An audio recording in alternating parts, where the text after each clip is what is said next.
ידעתם שיש אסטרואיד אחד שצף בחלל ושווה יותר מכל הכלכלה של כדור הארץ?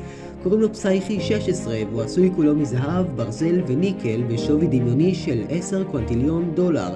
זה מספר עם 18 אפסים.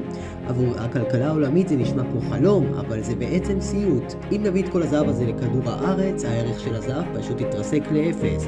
כל מי שהשקיע במטילי זהב או בתכשיטים יתעורר לעולם שבו זהב שווה פחות מברזל בנייה. נאס"א וחברות פרטיות כמו SpaceX כבר עובדות על טכנולוגיות לקריאה בחלל. אנחנו מדברים על רובוטים שינחתו על סלעים מעופפים וישלחו חומרי גלם לבניית מושבות על מאדים ותחנות חלל ענקיות. המיליארדר הראשון בעולם שיהיה שווה $1 טריליון הוא כנראה יהיה זה שיכרה את האסטרואיד הראשון.